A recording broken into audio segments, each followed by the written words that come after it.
Hello बच्चों, आज हम लोग क्लास 10 का चैप्टर दूसरा क्लास 10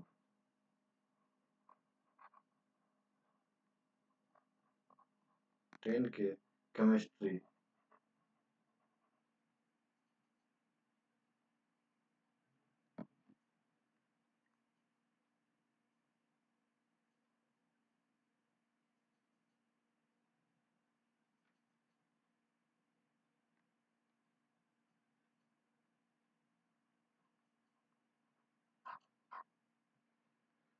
क्लास 10 के केमिस्ट्री का चैप्टर 2 अध्याय अध्याय दूसरा पढ़ रहे हैं।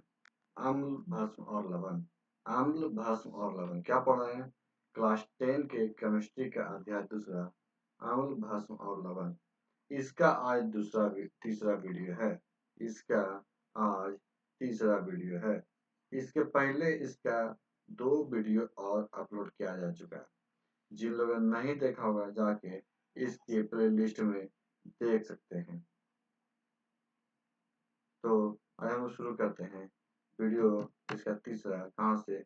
अम्ल तथा भस्म की शक्ति। अम्ल तथा बच्चों, इस वीडियो को शुरू करने से पहले इसको लाइक करें, दूसरा शेयर करें और हमारे चैनल को सब्सक्राइब करें। तो वीडियो शुरू करते हैं।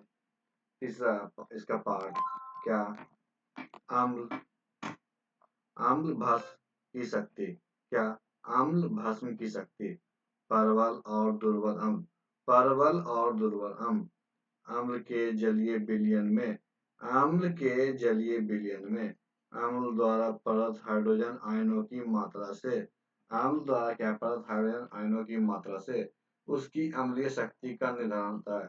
उसकी क्या होता है? अम्लीय शक्ति का निर्धारण होता है। वे अम्ल जो जल में घुलकर पूर्णतः आयनित होकर पूर्णतः क्या है? आयनित होकर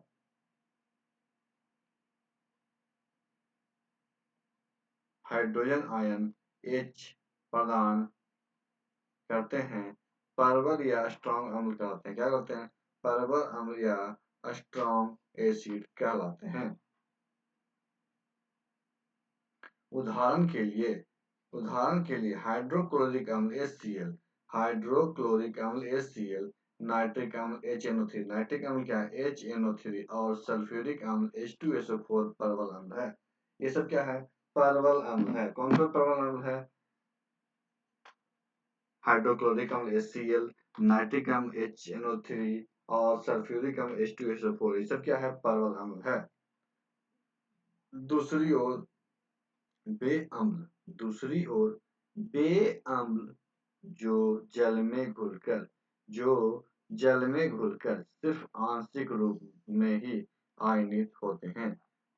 वे क्या है? जल में घुलकर सिर्फ आंशिक रूप से ही आयनित होते हैं, पूर्णतः नहीं। दुर्बल अम्ल कहलाते हैं। वे दूसरी ओर क्या? वे अम्ल जो जल में घुलकर सिर्फ आंशिक रूप से ही आयनित होते हैं, पूर्णतः नहीं घुलते हैं, दुर्बल अम्ल कहलाते हैं। क्या कहलाते हैं? दुर्बल अम्ल कहलाते हैं। उदाहरण के लिए कार्बनिक अम्ल H2CO3, एसिटिक अम्ल H3COOH आदि दुर्बल अम्ल है। आदि क्या है? दुर्बल अम्ल है। बोरिक अम्ल H3BO3 भी एक दुर्बल अम्ल है। बोरिक अम्ल क्या है? एक दुर्बल अम्ल है, जिसका उपयोग एंटीसेप्टिक के रूप में किया जाता है। जिसका उपयोग किस लिए कहता है? एंटीसेप्टिक के रूप में किया जाता है। आंशिक रूप से आयनित होने के कारण इसके जलीय विलयन में H प्लस आयनों की संख्या आंशिक रूप से क्या है? आयनित होने के कारण इसके जलीय विलयन में H प्लस आयनों की संख्या अपेक्षाकृत कम होती है। अपेक्षाकृत क्या होती है? कम होती है। इसी कारण इनकी विद्युत चालकता भी कम होती है। सांद्र और तनु अम्ल के बारे में देखते हैं हम लोग। विलयन में उपस्थित अम्ल की मात्रा के अनुसार विलयन में उपस्थित अम्ल की मात्रा के अनुसार अम्ल सांद्र और तनु हो सकते हैं। क्या है? अम्ल सांद्र और तनु हो सकते हैं जब विलयन में अम्ल की अधिक मात्रा उपस्थित रहती है। जैव विलयन में अम्ल की मात्रा अधिक उपस्थित रहती है तो सांद्र अम्ल क्या सांद्र अम्ल कहा जाता है। दूसरी ओर जैव विलयन में अम्ल की मात्रा अपेक्षाकृत कम हो उसे अम्ल कहते हैं। जब ज्यादा हो मात्रा तो क्या होगा? तो जब ज्यादा मात्रा हो सांद्र अम्ल और कम मात्रा हो तो तनु अम्ल क्या होता है? तनु अम्ल कहता है। सांद्र अम्ल में जल की मात्रा कम से कम रहती है। सांद्र अम्ल में जल की मात्रा कम से कम रहती है जबकि तनु अम्ल में जल की मात्रा अपेक्षाकृत अधिक रहती है। सांद्र अम्ल में जल की मात्रा कम से कम रहती है जबकि तनु अम्ल में जल की मात्रा अपेक्षाकृत अधिक रहती है। जल में HCl गैस के संतृप्त विलयन को सांद्र HCl कहा जाता है। जल में HCl गैस के संतृप्त विलयन को सांद्र HCl कहा जाता है। परंतु सांद्र H2SO4 सांद्र HNO3 तथा सांद्र CH3COOH शुद्ध रूप में होते हैं। इसमें जल नहीं होता है। इसमें क्या है? जल नहीं होता है। तनु अम्ल में जल की अल्प मात्रा अधिक जल में घुली होती है। तनु अम्ल में क्या है? जल की अल्प मात्रा अधिक घुली होती है। अमाशय रस में 1% से भी कम सांद्र अम्ल HCl होता है। अमाशय रस में 1% से भी कम सांद्र HCl होता है, अम्ल होता है। अतः इस सांद्र का HCl अम्ल पेट में नुकसान नहीं पड़ता है। पेट में क्या है? नुकसान नहीं पहुंचाता है। 5% HCl नुकसान पहुंचा सकता है। 5% HCl क्या है? नुकसान पहुंचा सकता है। दूसरी तरफ सिरका 5% CH3COOH का आंतरिक उपयोग सुरक्षित होता है। दूसरी तरफ क्या है? सिरका का 5% आंतरिक उपयोग क्या होता है? सुरक्षित होता है। दोनों अम्लों का सांद्र समान होते हुए भी HCl अम्ल की शक्ति एसिटिक अम्ल की तुलना में कई गुना अधिक होती है। दोनों अम्ल के सांद्र समान होते हुए भी HCl अम्ल की शक्ति क्या है? HCl अम्ल की शक्ति कई तुलना में एसिटिक अम्ल की तुलना में कई गुना अधिक होती है। बोरिक अम्ल एक दुर्बल अम्ल है। बोरिक अम्ल क्या है? एक दुर्बल अम्ल है जिसका उपयोग एंटीसेप्टिक के रूप में होता है। जिसका उपयोग क्या होता है? एंटीसेप्टिक के रूप में होता है। परवल अम्ल सांद्र H2SO4 त्वचा को जलाता है। परवल जो अम्ल है सांद्र H2SO4 क्या करता है? त्वचा को जला देता है। सांद्र H2SO4 जब त्वचा पे गिर जाए तो सांद्र H2SO4 जब त्वचा पे गिर जाए तो सर्वप्रथम पर्याप्त जल द्वारा त्वचा को धोकर दुर्बल भस्म के विलयन द्वारा सर्वप्रथम क्या है? त्वचा को जल से धोकर दुर्बल भस्म के विलयन द्वारा अम्ल के प्रभाव को उदासीन कहता है। भस्म द्वारा क्या होता है? अम्ल के प्रभाव को उदासीन किया जाता है। परवल और दुर्बल भस्म कौन सा जो देखते हैं? वे भस्म जो जलीय विलयन में लगभग पूर्णतः आयनित होकर काफी मात्रा में हाइड्रोक्साइड आयन प्रदान करते हैं। क्या करते हैं? हाइड्रोक्साइड आयन प्रदान करते हैं। परवल भस्म या परवल क्षार कहलाते हैं। परवल भस्म या क्या है? परवल क्षार कहलाते हैं।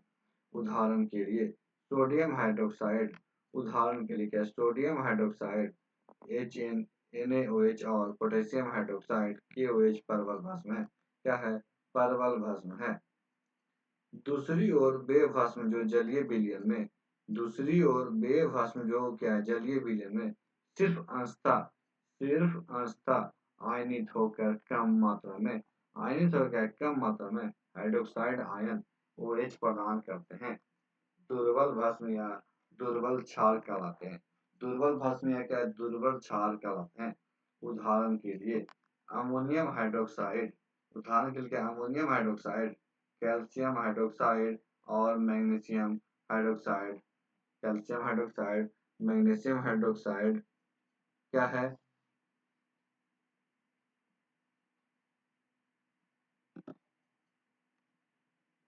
दुर्बल भस्म है। क्या है? दुर्बल भस्म है। पीएच तथा हाइड्रोजन आयन H प्लस सांद्र, पीएच तथा हाइड्रोजन आयन H प्लस सांद्र।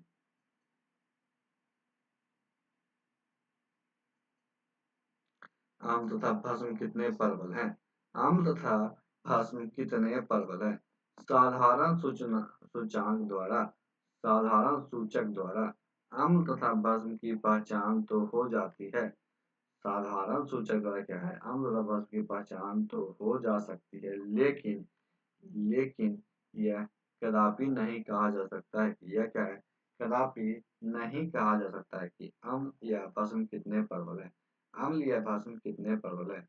अम्ल की शक्ति उसके अम्ल की शक्ति क्या उसके H प्लस आयन प्रदान करने की क्षमता पर निर्भर करती है। अम्ल की शक्ति किस पे?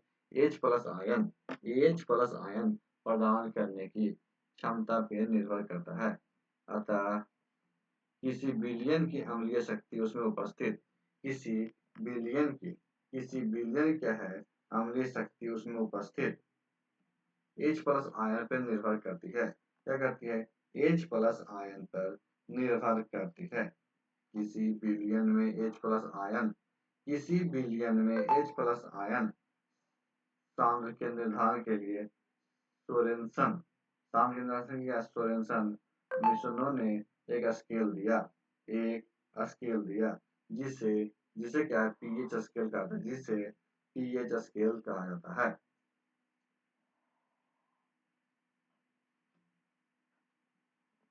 पीएच 0 और यहाँ क्या है 14, बीच में 7।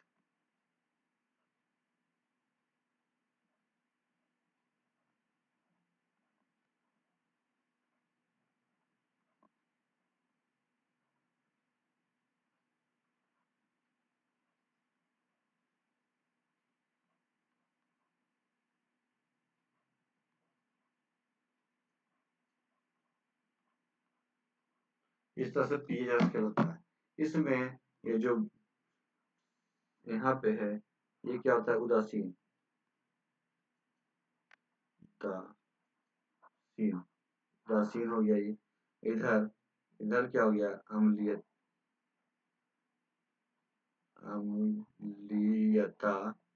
अम्लीयता बढ़ती है। इधर क्या है? अम्लीयता इधर की ओर अम्लीयता बढ़ेगी और इधर की ओर क्षारीयता बढ़ेगी। क्षारीयता बढ़ती है। इधर की ओर क्षारीयता बढ़ेगी। 7 क्या हो गया? 7 उदासीन हो गया। तो इधर 0 की ओर चलेंगे तो अम्लीयता बढ़ेगी और 14 की ओर चलेंगे तो क्षारीयता बढ़ेगी। ये क्या है? पीएच स्केल है। पीएच स्केल है ये। पीएच प्रतीक सिंबल में पीएच क्या है? प्रतीक सिंबल में बी का व्युत्पन्न शब्द पीएच प्रतीक सिंबल में बी का व्युत्पन्न शब्द फोटोज फोटेंज फोटेंज से हुई है। किससे हुई है? फोटेंज से हुई है, जिसका अर्थ शक्ति पावर होता है। जिसका अर्थ शक्ति क्या है? पावर होता है। इस प्रकार पीएच का मान वैल्यू बिलियन में हाइड्रोजन आयन की शक्ति को निरूपित करता है। क्या है? हाइड्रोजन आयन की शक्ति को निरूपित करता है। अतः किसी बिलियन में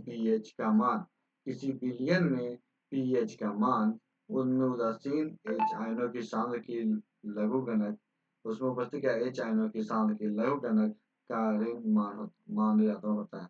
क्या मान क्या ऋणात्मक होता है? हमारे दैनिक जीवन में पीएच का महत्व दैनिक जीवन में क्या है, पीएच का क्या महत्व है, इसके बारे में देखते हैं। हमारे दैनिक जीवन में पीएच अति महत्वपूर्ण स्थान रखता है। हमारे दैनिक जीवन में पीएच क्या है, अति महत्वपूर्ण स्थान रखता है। इसके कुछ मुख्य महत्व पर यहाँ पर कहा डाला गया, जैसे कुछ जो महत्वपूर्ण है उस पे हम लोग देखते हैं कि क्या क्या महत्वपूर्ण है।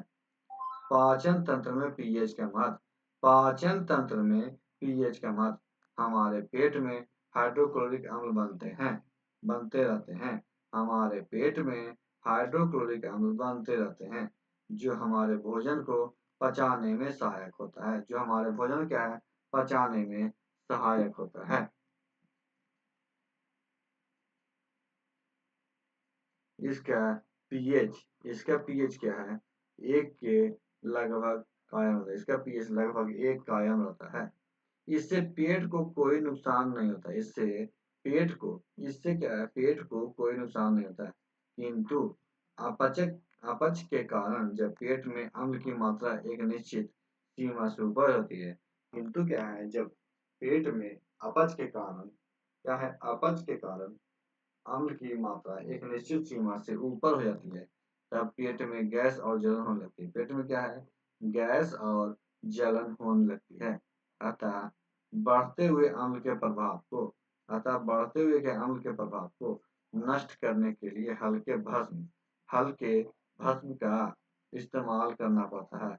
बढ़ते हुए अम्ल के प्रभाव को कम करने के लिए क्या करना पड़ता है, तो हल्के भस्म का इस्तेमाल करना पड़ता है, जिसे एटासिड जिसे क्या है, एंटासिड कहते हैं। Milk of magnesium magnesium hydroxide और सोडियम हाइड्रोजन कार्बोनेट जैसे हल्के भस्म का प्रयोग किया जा सकता है। मैग्नीशियम हाइड्रोक्साइड और क्या, सोडियम हाइड्रोजन कार्बोनेट जैसे हल्के भस्म का प्रयोग किया जा सकता है। पीएच परिवर्तन का दांतों पर प्रभाव। पीएच परिवर्तन का क्या है, दांतों पे क्या प्रभाव पड़ता है, ये देखते हैं। जब हम शर्करा युक्त भोजन करते हैं जब हम शर्करा युक्त भोजन करते हैं तब यह मुंह के मौजूद बैक्टीरिया द्वारा अपघटित होकर अम्ल बनाता है। जब हम क्या है, शर्करा युक्त भोजन का प्रयोग करते हैं, यह मुंह में मौजूद बैक्टीरिया द्वारा अपघटित होकर अम्ल बनाता है। जब मुंह का पीएच 5.5 से कम होता है, जब मुंह का पीएच 5.5 से कम होता है, तब दंत बल का दंत बल क्षतिग्रस्त होने लगता है। दांत का क्या, दंत बल क्षतिग्रस्त होने लगता है। हमारे मुंह का लार हल्का क्षारीय होने के कारण हमारे मुंह का क्या, लार हल्का क्षारीय होने के कारण कुछ अंश तक अम्ल को उदासीन बनाता है। कुछ अंश तक क्या है, अम्ल को उदासीन बना देता है, किंतु शेष अम्ल अप्रभावित रह जाता है। शेष अम्ल क्या है, अप्रभावित रहता है। अतः शेष अम्ल को नष्ट करने के लिए टूथपेस्ट का इस्तेमाल करना पड़ता है। शेष अम्ल को नष्ट करने के लिए क्या होता है, टूथपेस्ट का इस्तेमाल करना पड़ता है, जो क्षारीय होता है। जो क्या है, क्षारीय होता है। नीम के दातून के रस में क्षार होता है। नीम के दातून के रस में क्या होता है, क्षार होता है। अतः अतः नीम के दातून से दांत साफ करने से भी दांत की रक्षा होती है। नीम के जो दातून होते हैं उसे क्या, वो क्या होता है, क्षारीय होता है। इसलिए नीम के जो दातून से दांत साफ करते हैं, यह भी दांत की रक्षा करता है। थकान के समय शरीर की मांसपेशियों में अम्ल की उत्पत्ति। थकान के समय क्या है, शरीर के मांसपेशियों में अम्ल की उत्पत्ति। शारीरिक परिश्रम करने से लैक्टिक अम्ल बनता है। शारीरिक परिश्रम करने से क्या होता है, लैक्टिक अम्ल बनता है, जो हमारे शरीर की मांसपेशियों में दर्द और कड़ापन लाता है। जो क्या हमारे शरीर की मांसपेशियों में दर्द और कड़ापन ला देता है। इस व्यवस्था में मांसपेशियों में ऑक्सीजन की आपूर्ति कम हो जाती है। इस व्यवस्था में मांसपेशियों में ऑक्सीजन की आपूर्ति कम हो जाती है, जिससे ऊर्जा का उत्सर्जन कठिन हो जिससे क्या ऊर्जा का उत्सर्जन कठिन होता है। फलतः बात निरपेक्ष उपचय बात निरपेक्ष क्या है? उपापचय क्रिया का वेग बढ़ जाने से मांसपेशियों में लैक्टिक अम्ल एकत्र होते हैं। इससे क्या होता है कि जब ऊर्जा कठिन रहता है, ऊर्जा का उत्सर्जन कठिन होता है, तो बात निरपेक्ष उपापचय क्रिया का वेग बढ़ जाने से मांसपेशियों के अंदर लैक्टिक अम्ल उत्पन्न हो जाते एकत्रित रहते हैं। अम्ल के प्रयोग से बर्तन के धब्बे को दूर करना। कॉपर के बर्तन पे भास्मिक कॉपर ऑक्साइड की परत जम जाने के कारण कॉपर के बर्तन पे भास्मिक कॉपर ऑक्साइड की परत जम जाने के कारण उसकी चमक बदरंग हो जाती है। उसकी चमक क्या है? बदरंग रहती है। क्योंकि नींबू के रस में सिट्रिक अम्ल होता है। नींबू के रस में क्या है? सिट्रिक अम्ल होता है। अतः बर्तन की सतह क्या नींबू के टुकड़े से लगाकर साफ कर देने से बर्तन चमक कर वापस लौट जाती है। नींबू की उपस्थिति सिट्रिक अम्ल भास्मिक कॉपर ऑक्साइड से अभिक्रिया करके कॉपर सिट्रिक बनाता है। कॉपर क्या सिट्रेट बनाता है, जो जल के साथ बाहर निकलना है। जो क्या है? जल के साथ बाहर निकलता है।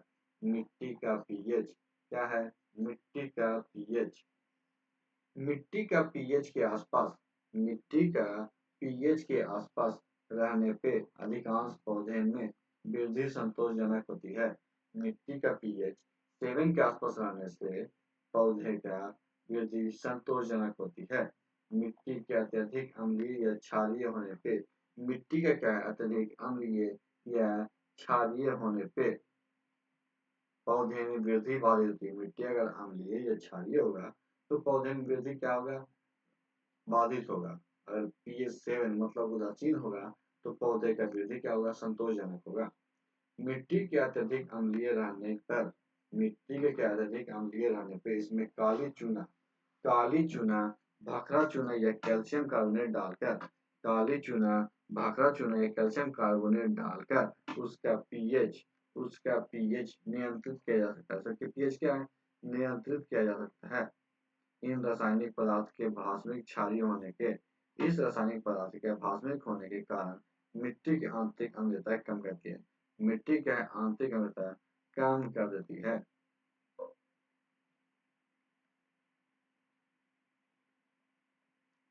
पीएच का जलीय जीव पीएच का क्या है? पीएच और जलीय जीव जल का पीएच एक निश्चित सीमा के अंदर रहने पे जल का पीएच एक निश्चित सीमा के अंदर रहने पे ही उसमें बास करने वाली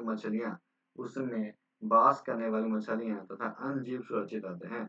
पीएच एक निश्चित सीमा के अंदर होते हैं तभी उसमें बास करने वाली मछलियां और अन्य जीव क्या सुरक्षित रहते हैं। अम्ल वर्षा या अन्य कारणों से जब नदियों तालाब का पीएच बहुत कम हो जाता है तो जलीय जीव के अस्तित्व पर संकट हो जाता है। ये जब कम होगा तो क्या होगा? जलीय जीव के अस्तित्व पे संकट आ जाता है। प्राकृतिक द्वारा उदासीनीकरण की व्यवस्था प्राकृतिक द्वारा क्या है? उदासीनीकरण की व्यवस्था नेटल कई स्थानिक नामों से जाने जाते हैं तथा यह बिचुती और कुश्ती आदि नेटल एक झाड़ी में उगने वाला पौधा है। नेटल क्या है? एक झाड़ी में उगने वाला पौधा है। इसके पत्तों में डसने वाले रोए होते हैं। इसके पत्तों में डसने वाले रोए होते हैं जिसे अचानक छू जाने से चमड़े में खुजली होती है। जिसे अचानक क्या है? छू जाने से चमड़े में खुजली होती है। यह खुजली रोए द्वारा मेथनोइक अम्ल ये खुजली क्या है? रोए द्वारा मेथनोइक अम्ल के शराब से होती है। मेथनोइक अम्ल की क्या है? शराब से होती है। इस खुजली के उपचार हेतु डॉग पौधे इस खुजली के उपचार हेतु डॉग पौधे के पत्तों को खुजली वाले स्थान पे लगाना पड़ता है। पत्तों क्या है? खुजली वाले स्थान पे लगाना पड़ता है। डॉग पौधे नेटल के नजदीक ही उगते हैं। डॉग पौधे क्या है? नेटल के नजदीक ही उगते हैं। डॉग पौधे के पत्ते लगाने से डॉग पौधे के क्या पत्ते लगाने से खुजली दूर होती है। खुजली क्या होती है? दूर हो जाती है क्योंकि इसके रस में क्षार उपस्थित होता है। इसके रस में क्या होता है? क्षार उपस्थित होता है। नेक्स्ट वीडियो में हम लोग क्या पढ़ेंगे? लवण पढ़ेंगे। नेक्स्ट वीडियो में हम लोग लवण पढ़ेंगे। तो आज की वीडियो को समाप्त करते हैं। वीडियो अच्छा वीडियो को लाइक कीजिएगा, दोस्तों को शेयर कीजिएगा और हमारे चैनल को भी सब्सक्राइब कीजिएगा। वीडियो देखने के लिए आपका धन्यवाद।